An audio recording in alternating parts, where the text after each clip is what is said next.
Hello and welcome to the Unique CPA with your host, Randy Crabtree. We're committed to creating a thriving community of accounting professionals who are physically and mentally healthy, fulfilled, and energized by their work. Our ultimate goal is to elevate the reputation of the accounting profession and vastly improve the lives of those in it. The Unique CPA is brought to you by Tri-Merit, the specialty tax professionals. Today, our guest is Chris Williams. Chris is CEO of System 6, not Six Sigma, as I said before we started recording today. Not the first one to do that. Exactly. And that's okay. All right. Well, System 6 is a cloud-based finance and accounting firm.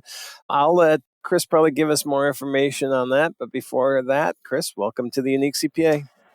Randy, it's been awesome getting to know you the last couple of years, and thanks a lot for having me. I'm super excited to be here. And as I said earlier, I'm glad you're not in freezing cold Chicago. Kudos go out to, we have some teammates there. I hope everybody's staying warm. It's pretty cold right now. Yep. Unfortunately, by the time we release this, it won't be cold there anymore. All right, then we'll probably cut that part out. No, we're fine. We're recorded in January right now. I'm in Arizona, getting out of the cold weather in Chicago. It's my MO, not sticking around for cold anymore. I'm getting too old for that.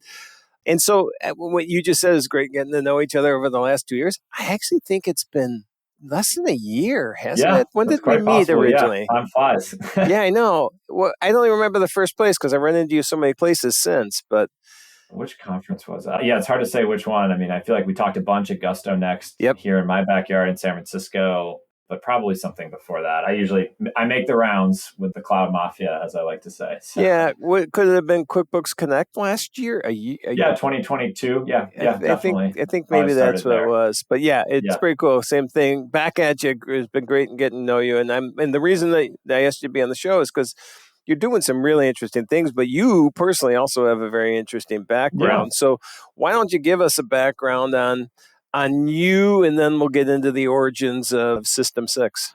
Yeah, absolutely. So personal background, I was born and raised in Washington, D.C. Fun fact, actually in D.C. Most people from the D.C. area, live around. I didn't grow up in the White House. My parents aren't actually in politics, ironically, but grew up in D.C., loved D.C., moved to California, where I now live in 2015. And I spent my career before System 6, in traditional sort of investment banking and finance. So I worked at a bank for a couple of years out of college.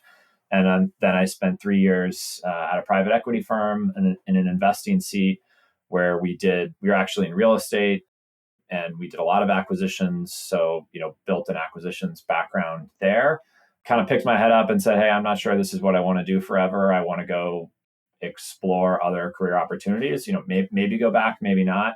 The best way for me to do that was business school. So I was fortunate to be able to get my MBA. I had 2 great years in business school. And that's where I discovered the path that ultimately took me to System 6, which is becoming a more and more popular path nowadays in and outside business schools, which is, hey, there's a ton of great businesses, millions of them owned across the United States in a bunch of different industries that have, call it 10, 20, 30 employees, $5, 10, $15 million of revenue, and they don't have a succession plan in place.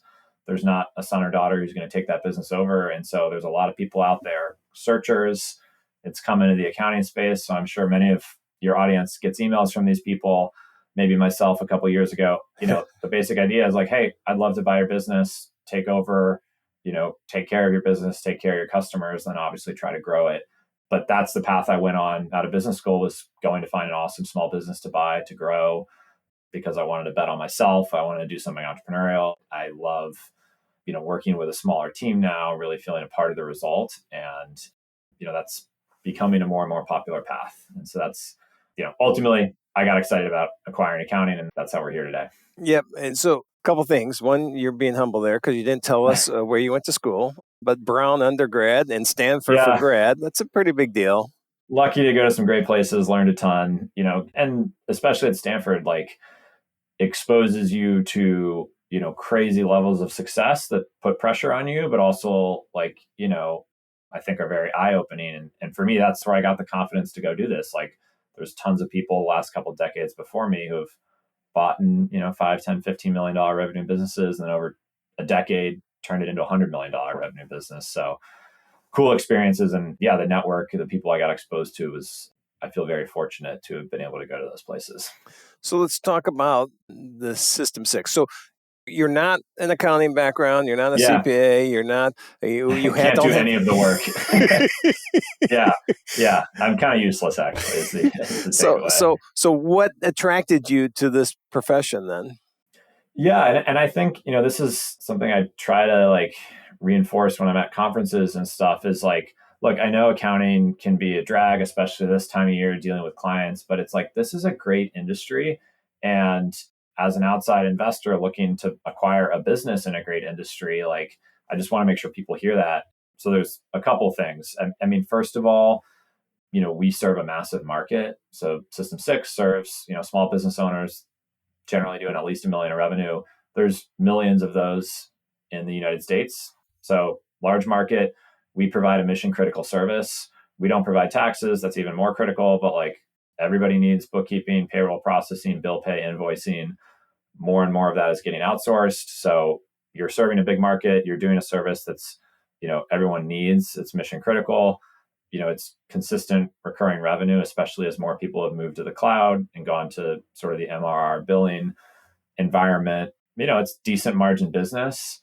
There's no CapEx, like heavy construction equipment you need to go buy. So, those are all kind of finance terms. And the reality is those are a lot of the reasons I was attracted to the ecosystem, which is from a place to own and grow a business. It's a great place to be for those reasons. And then the last one that I think I've really come to appreciate more just since being in the seat is it's like, hey, we're helping small business owners grow their businesses. And I get to, in a sales seat, talk to small business owners. Like, that's fun. We run payroll for like 1,200 employees, and that's a stat we get super proud of. Like, sure, serving Fortune 500 clients is really good in other ways too, because those are great clients to serve. But I think I get, some joy out of the people that we're ultimately serving, at least on the client side. So then how did System 6 start? Did it start with an acquisition or how have you so built? System 6, I mean, all credit to Jeremy Allen and who started the business in 2008. He started System 6 bookkeeping back then. And, he grew the business from 2008, 2009 to 2021 from, nothing to, about 20 people, 2 and change million in revenue. He had some great people along the way, some that are still here. Kelly was his first hire. She's now our head of HR, which is a super important role for us. So yeah, he built the business. Joe Caroof was here, who's now at Carbon. He played a big role in that as well. And then I sent him an email in October 2020. Hey, really like what I see about your business. I'm interested in the space. Here's why. Would love to have a conversation. And 9 months later, I was lucky enough to get to acquire the business from him. And he still has a small financial interest in the business, but he took his retirement real quick. And I think that was actually good to have a quick separation of church and state. Yeah, I think you're probably right. I've seen it both ways, but it's often let's just cut the ties and let's show that the new people are here now.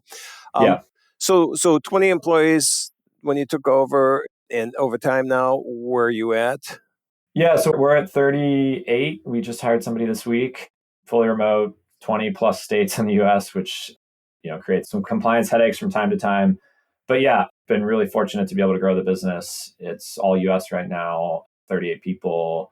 We've grown client size. We add about 3, 4, 5 clients a month. We've increased the size of clients that we're serving a lot, and the depth of our engagement over the last couple of years.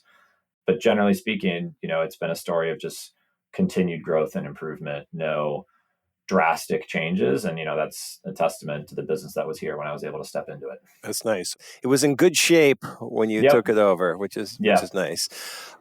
Then the growth over that time, then, is that all been organic? Has there been acquisitions? Yeah, so we've looked. The answer is it's all been organic to date. So we were about 2.5 million in revenue when I bought it. We're about 4.2 or so from last calendar year. That's all organic. A lot of it's kind of been through my network of people who are acquiring businesses. Now they need outsourced accounting, finance services. We've looked at M&A over the last couple of years, got pretty close on a couple, nothing hit. And we were also smaller, and I was in the business more, where it would have been harder for us to absorb something. this year and going forward, it's going to become a bigger part of our story. Just now that I've got more capacity, we've got more maturity as a business to absorb something. But to date, it's all been organic. And that's another thing, back to the earlier conversation of like, this industry is also growing. We're not in a industry that is going downhill. So for everybody in the ecosystem, there's opportunity to grow organically. And that's a great thing. So another reason it's a great industry to be in. Yep. And then from a standpoint of that growth, or even when you took it over, I'm a big fan of niche, although I know some people say niche. I don't know if you're niche or niche. I don't know the answer either. All right. That's an argument that always comes up on the show. But was it a niche practice already, or have you, as you've grown, is there a certain client that you identify that you like to help?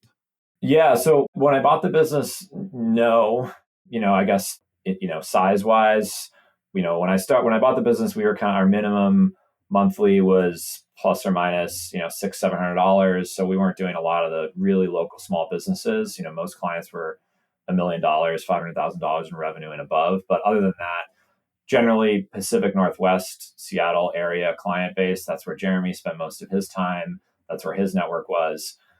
Since then, yes, a lot of our growth, if you look at our whole book of business, I wouldn't say it's niched because just of the size, but the vast majority of our growth is coming from business owners who just bought a business in the last usually 6 months, and they now need to upgrade their accounting services either because the owner or the owner's spouse was doing it before and is now gone, or they have a bank loan and they now need to be in GAAP or modified GAAP because they're going to go through an audit.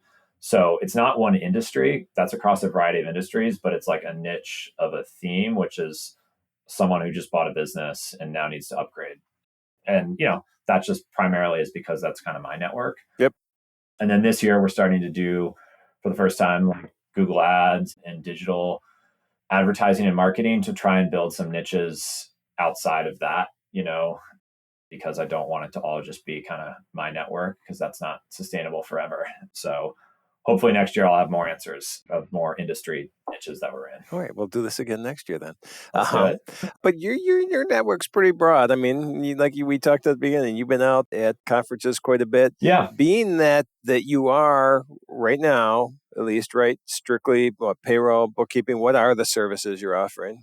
Yeah, so we say it's day-to-day finance operations, really, and controllership, and really that just means controllership and below. So for us, a core, average client engagement is it's bookkeeping, payroll, bill pay, and usually some invoicing support. And we're in the books on a weekly basis, and that's usually plus or minus $1,500 to $2,000 on a monthly basis. That's usually a $3, $4, $5, $6, $7 million client, and there's going to be some modified accrual work in there. But then, we range up to $10, $15 million revenue businesses that are going to be audited. So, we're maintaining all the schedules that are going to be a part of that for readiness throughout the year, more of a formal preliminary close on the 8th with a meeting, final close every month, like a much more kind of professional finance operation for that business that has higher expectations. But we do stop at controllership. Like, we're not doing go forward forecasting, CFO work. Okay. We're not doing tax work, hoping to get into both of those lines of business. But for now, it's all the sort of day-to-day finance operations type stuff. All right. Well, I was going to ask you about advisory type stuff or the tax stuff, but let's skip that for a second because I want to come back to that because it sounds like that is a potential future plan. The question I wanted to ask on then the services you are offering, because you said you get new clients through your connections and all that, is part of that, or have you thought about or looked at it?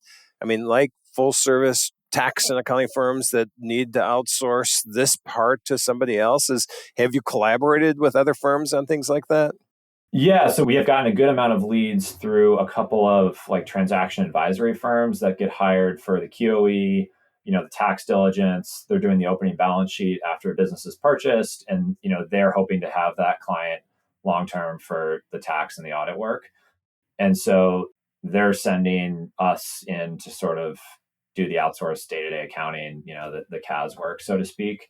And we're actually right now like working on, it's been just kind of a referral game to date, friendly referrals because we send them tax work. Mm-hmm. But right now we're working on formalizing a bit of the partnership so that like when we get the client from a sales perspective, our salesperson can say, hey, we need to sort of include in the proposal these exact type of readiness things that we know this tax firm is going to want come audit time.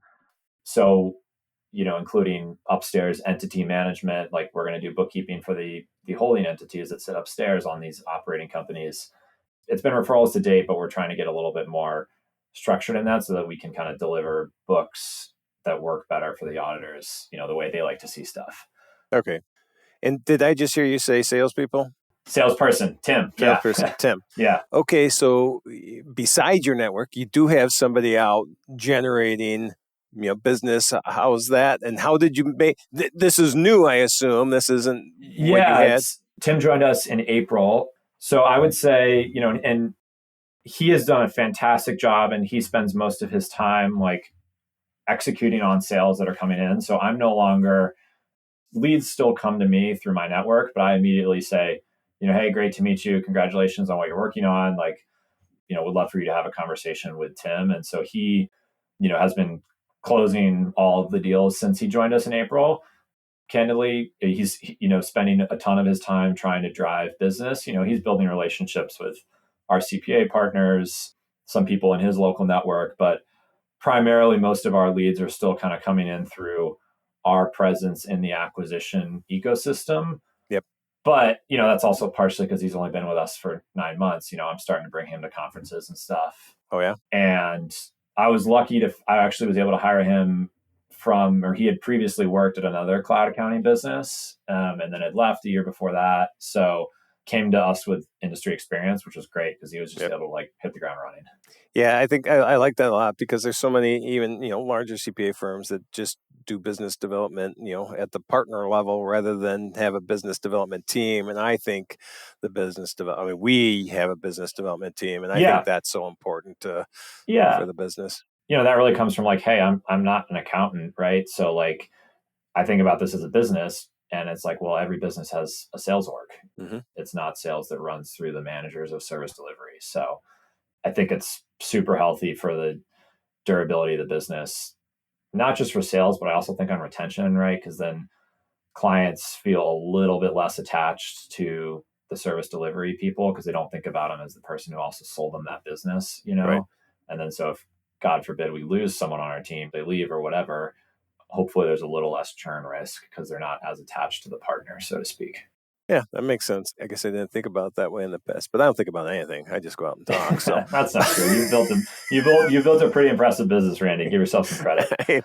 I just along for the ride. But what you had mentioned before, I mean, sure, I make a lot of contacts. I meet a lot of people, but I don't sell anything. I don't close anything. But that's why we have a business development team. Because like you just said, I hand it off to them, and then they're the point of contact. Like today, I had a webinar before this with a bunch of new people I didn't know. I knew some of the people at the firm, but I brought in one of our business development people because I basically told them, this is your point of contact. If you have anything that you need us to answer for you or help you with, this is who you will reach out to. And it's not the project manager, even it was business development person. Yeah. So, and they'll get both as well. Yeah.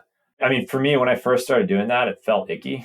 I felt, I'm just throwing off this lead to somebody else, but I kind of just forced myself to do it. And then, just realized that's just part of how the business needs to operate. Because otherwise we wouldn't be able to do the next thing if I was, So you're out, you're the figurehead, you're the face, you're the one that people know.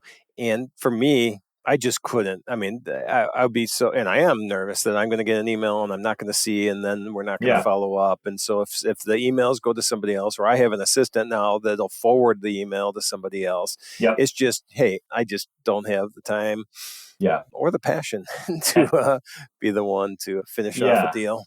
And I think the next question that, like, candidly, we haven't figured out, at least in this vertical, the acquisition vertical, is like, how do I not be the face forever either? I'm not closing the deals anymore, but also like at some point you don't want the leads to associate just with the person. Because then if I'm not around in 10 years or whatever, like how does the business still sustain it in there? But I don't have an answer for that. Well, I mean, for us, it was, I was managing partner and gave that role up.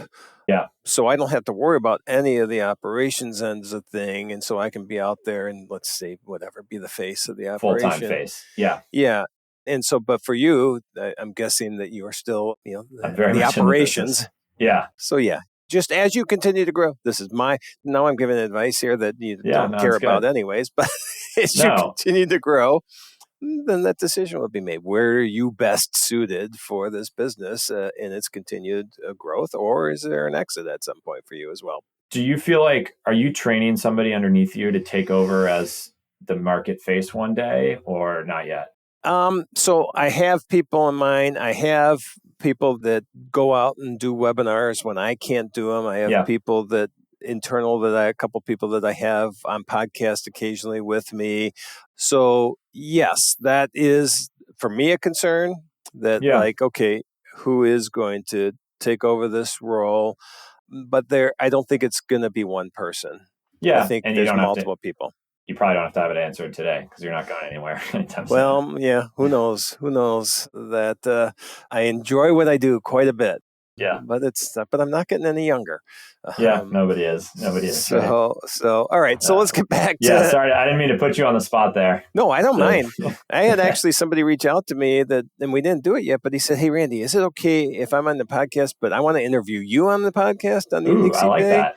And I told him yes, but I should reach out to him and we should do that. Yeah, although I like that. I'm interviewed on every single podcast out there, it feels like. So I enjoy that side of things, actually.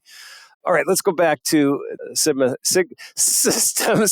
No, he did it. I said to you earlier, that happens a lot. A lot of people say Six Sigma. Yeah. And I joke like, hey, it's not the worst thing in the world if, Six Sigma is like I don't know that much about it, but it's like a lean manufacturing, hey, if people think about us as highly organized manufacturing, I'll take that. That's good. Well, there's a couple key things that we need to still learn about what you're doing and what the plans are. And one you alluded to a little bit before, but future. Yeah. What's the future you see? And we'll get into acquisitions because I think that's part of potential future. But before that, you mentioned tax as a thing going forward, projections potentially. So do you have plans for those things? Yeah. I mean, the first thing is I got into this business, 2.5 years ago with the intention to build for a long time. I'm pretty early in my career and feel like we're in a very good industry that's not going anywhere. It's going to change a lot with AI, but our businesses aren't going to disappear. So, I think about decades, hopefully, of, the journey ahead for me in System 6. But yeah, the immediate kind of 2-year goal is we want to be providing kind of the one-stop shop of sort of core finance services that a small business might use, third parties for. So, we're doing all the day-to-day work. The obvious ones are, tax services for our S corps. We don't want to get into probably the more complicated tax stuff for some of our investor-owned clients, where there's audits as well. And then, sort of CFO go forward financial advisory. We have, handful of clients that are hiring fractional CFOs, these days, a couple $1,000s a month. We'd love to be a part of that. I think CFO, I'm less clear if we are 100% going to, build and own a CFO practice, or if we might just form, nice referral agreements with CFO businesses or even individual fractional CFOs. I think for sure, we want to be able to offer tax services. And I know for some people, that's crazy because it's getting harder and harder to offer those services. But, we just get asked a lot by our existing client base. It would make our job easier on the accounting side, if we had more of a direct line to the tax team. So both of those lines of service we want to have more formally over the next 2 years. It'll start with tax, most likely. CFO will probably just be, friendly arrangements out of the gate, and then maybe that develops. But definitely the goal is to get into tax this year, actually. In 24. Yep, in 24 in some form or fashion, Okay, so let's talk about how that's going to happen then. Is acquisition the goal for that? Is it or organic on tax? I mean, I think the primary goal, candidly, is probably through acquisition, just because it'll move the needle faster. We did run a posting for kind of a head of tax position a couple of weeks ago. It's not the best time to be. It's not the best time to be hiring. No, I really did that just to kind of get a better read on what types of candidates are out there, But the goal is to be able to offer tax to a variety of our clients, and if we can do it through an acquisition that just comes with more scale, ultimately that's, moves our bottom line more, which means we have more money to go reinvest in other stuff in the business. But I definitely don't think it would be like acquisition of an old school tax practice that we then have to go modernize and get to the cloud. It's the needle in the haystack of a modern, cloud-based organization that's, looking to have some sort of transaction. And then, that's obviously why we're also looking at hiring for that type of role post-April, because it's hard to find those. Yep. I know it's a harder to deliver those services. It's getting more complicated, harder to retain, but, we just get asked by our clients.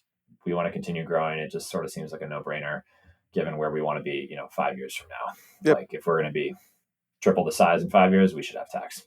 Is that the goal? Triple? That was kind of a picked up number. Yeah. I think, we'd like to get in the next couple of years, we want to get to 10 of revenue. So that's double and change, and then, keep growing from there. So I don't set huge, very specific goals beyond a couple of years. So, but yeah, certainly if we're 4 now, at some point we'd like to be 15, and keep going from there. Well, you've been on the pace. Yeah. So let's talk a little more about acquisitions then. So acquisitions get a tax, but just in general, you're at the moment in time where acquisitions are something you're looking at, correct? Yeah, I mean, some of it's reacting to the reality that there's like a lot more conversation. There's private equity coming in spades. We've talked to some of those people.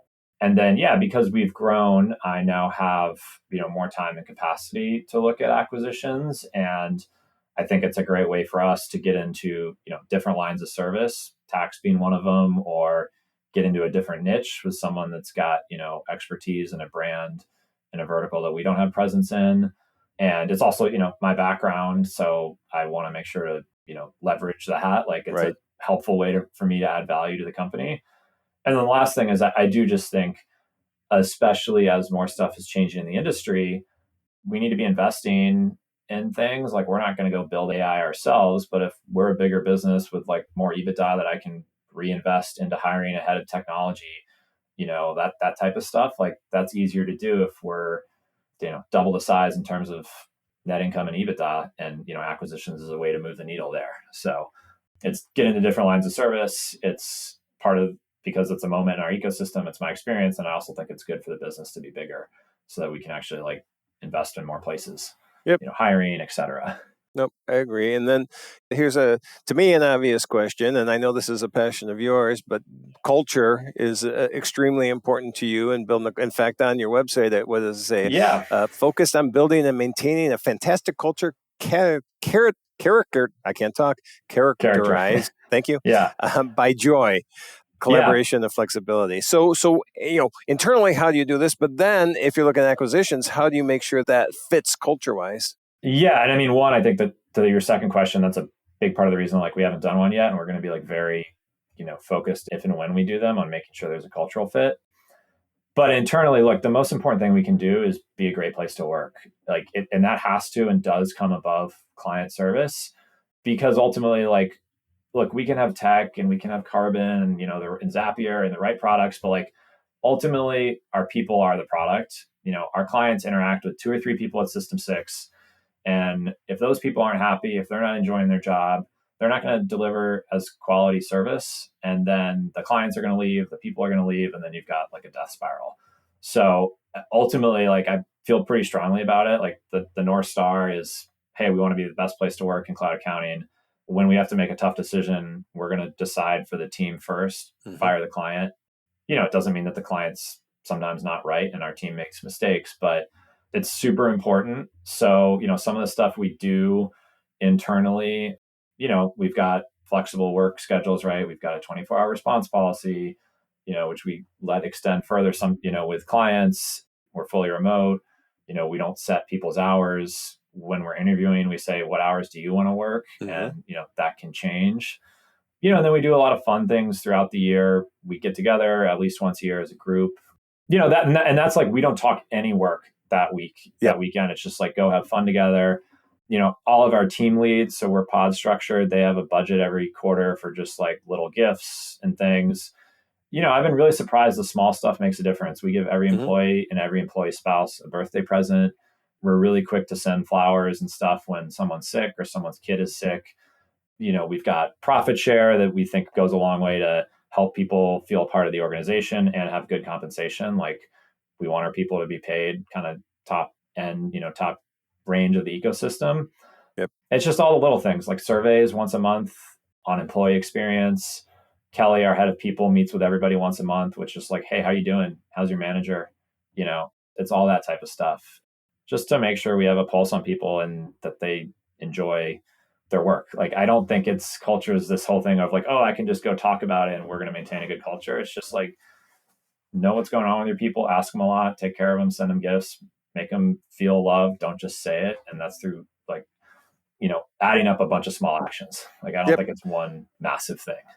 I completely agree with you. This is my, I think many people know my passions have been mental health in the profession, but my passion is still that. But the more I look at it, mental health can be, helped by creating a great corporate culture. And that's, for me, starting to look at that as the base for everything. And that's exactly what you said. So, so thanks for agreeing with me. Yeah, you gotta enjoy your work. And some of that's, systems and processes. Some of it's just like being nice to your team. Yep. Have you, as an organization, thought about or looked at EOS? Yeah, funny you should say that. So it was kind of somewhat implemented back in the day, and we still have like vestiges of it around. But that's actually one of our goals for the year is we're going to implement EOS, kind of re-implement this year. So probably like a late spring, we're doing it at the management level and then start the longer journey of pushing it down through the org. We've been talking about it for a year and I probably have kicked the can too much, but it's time to just rip the Band-Aid because, do we absolutely need it right this moment? No, but like next year, 2 years from now, like absolutely. So I'm excited about it. We've implemented it and we probably, and I was not involved in that at all. I stay in my lane. Yeah. I was not involved in that, but it was kind of the same. Hey, looking at kicking around, trying to do a few things. And then this last year got serious and hired I think it's called integrator to come in on board. Everybody's setting their rocks or whatever. How's it gone so far? I mean, I guess you aren't maybe as directly in it, but like, what's your take so far? Yeah, so my biggest concern with doing it, and this was a year ago May when we really kicked it off, and my biggest concern was the effects on culture. Technically, I don't get involved with the leadership group or anything anymore. I honestly just go out and be the face of the company. But, I was talking to him. I said, I'll support this if you can guarantee me it's not going to have a negative effect on our corporate culture. And, so they went into all that and explained it to me and how it's going to do it. I see some bumps, I think, with culture myself, which concerns me. But overall, as it gets implemented, I think culture's going to be good. But I think we need to have, personally, I think we just need to make sure that culture is being addressed while not after EOS is all implemented, but making sure it's completely part of it as we're going forward. Any advice for me on that? Like, is it just because the meetings become so rigid that people forget that people stop just checking in, or? That's a little bit my concern. And again, I don't even get involved in the meetings. I get involved in a few meetings, our business development meeting and some marketing meetings, but other meetings, I don't even do that. Believe me, I'm very spoiled. You're like, hey, I just go, I get to do these. I get to do podcasts. Yeah, you got a good seat. But that is my concern is that we get concentrate so much on having these, I don't know what they're called, L10 meetings or something like that, and forget about the whole big part of our meetings in the past. And again, I might be completely wrong, but a big part of our meetings in the past was just about the personal connections as well as everything else. Yeah. We would just share, most people know I'm a big fan of John Garrett and What's Your Aunt, and people just get to share who they are outside of work on our calls and that kind of stuff. And I just want to make sure we don't lose that. And I don't think EOS gets rid of that. No. I just get concerned that during implementation, we forget about it. I totally know what you're saying there. And we have like kind of have some, like I said, some parts of semi-EOS stuff. And one thing is like, you start your meeting with like personal best and business best. Okay, good. I got stricter about that over the last 9 months. And I got feedback from one of our team members who was, hey, that's like, feels very structured. And like, can we just like talk about our weekend for a couple minutes and share what's going on in our life without having to be just one personal and one business best? And I think, so to your point, like it can, and that's supposed to be 60 seconds each or whatever. It's like, hey, if we want to talk for 5 minutes about, something that happened in my hometown over the weekend, like Yep. make sure there's still space for that. So Yeah. So yeah, John Garrett, a good friend of mine. I'm very fortunate to get to know him real well. And this isn't his research, but things he found out during doing research on other people's statistics is that all it takes is 40 seconds of true personal interaction with somebody a day for them to feel valued. So that yeah, minute of asking about their weekend and how it was and how was the play they went to and how was their kids concert or game and all that. That yeah, I don't want to ever lose, that yeah. personal interaction. And like ask the follow-up question, right? And then remember next week to like, oh, you told me you were doing this thing, like how'd it go? Yep. And I don't do a good enough job of that, but I think that's important. And then the positive is that and as a background, that culture is important. And we everything. kind of went on a tangent here, but I No, know it's we're both good. passionate about culture. So Yeah, I mean, it matters so much.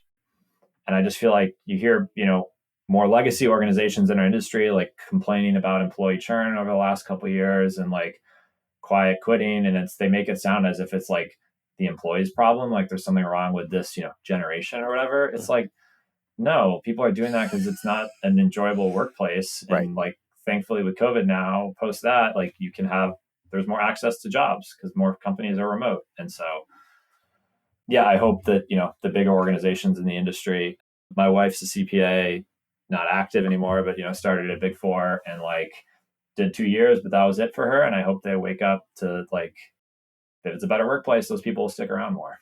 Yep. I agree completely. I guess if we want to look at, I think we have a great culture. And if you want to look at, some proof of that, we typically don't lose anybody. And Yeah. I for the longest time, I said we've over the last, and I think I'm accurate here, the last 7 years, we had one person leave on their own accord. Somebody just this week decided to Pretty move good. on. So Two, that's and two now. So we're not at that number, and I'd love to be there. So that's a good goal. yeah, well, that's why I think culture is so important. And if you want to quantify it, I mean, we don't have to pay to retrain a new person, which is Totally. what, 50 to 200% of their salary to hire on Yeah. a new person. It's crazy. Plus knock on effects of that. Yeah. Yep. And so like you're asking, I mean, the original kind of, hey, like, how do you think about culture through an acquisition? I mean, I think candidly, like that's scary. That's like probably, I can look at client churn, I can look at revenue and margin metrics and get a big understanding on these businesses. But yeah, like what are the people like, and some of that I think shows up in employee retention in these businesses that we look at, but Mm-hmm. also like, yeah, a lot of it's got to come with like trust and faith in the owner and getting to know that person really, really well. Cause ultimately, in a smaller firm, the culture usually reflects that person. And then, I also think the way we think about acquisitions is it's not necessarily like jamming things together day one. Like we may acquire a tax practice and like they stay, their brand exists, we're not putting the teams together out of the gate. So there's not such a shock to both systems immediately and do Yep. it, more slowly over time. Yeah. Yeah. That'd be interesting to see how it goes, but I like that idea for sure.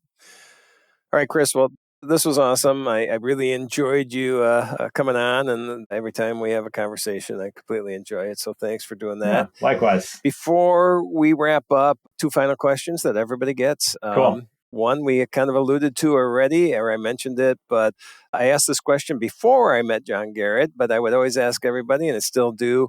What are your outside of work passions? What do you enjoy doing when you're not building this organization? Yeah. What's your loves out there? Yeah. So right now I'm recently married and we're, trying to start a family pretty quickly. We've been together, Blair and I have been together for 7 years. So I'm looking forward to building a family and being able to pour into that outside passion. Yep. We're not there yet, but hopefully that's coming. Outside of that, it's just spending time hanging out with Blair. We both love our fitness. So, try to get a workout in one way or another every day. And then I have a deep passion for golf. I love to play it. I'm involved with an organization here in San Francisco that is a nonprofit in the golf ecosystem. So, yeah, I mean, my hobby, like on Saturday, I'm going to play golf and I'm really excited for 5 hours doing that with some buddies. So I'd say it's fitness and golf. We love our cat Ruby that we got 9 months ago. All right, She's nice. been a great addition.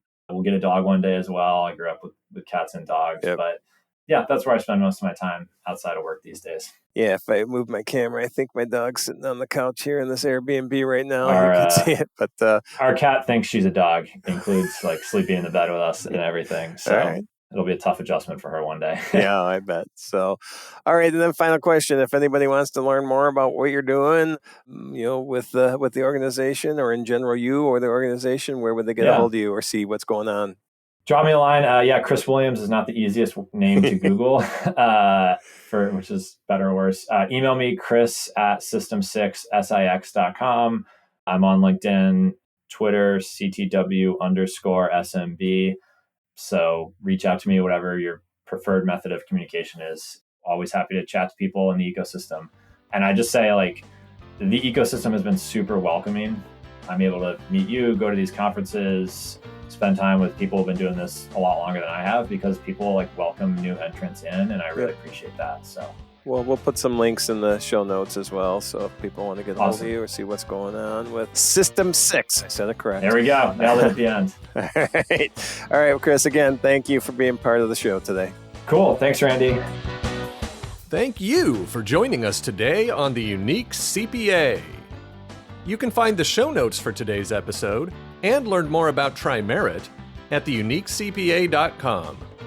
Remember to subscribe and leave a 5-star rating on your favorite podcasting app. And join us next time for more expertise and insights on the Unique CPA. Professionalproductions.net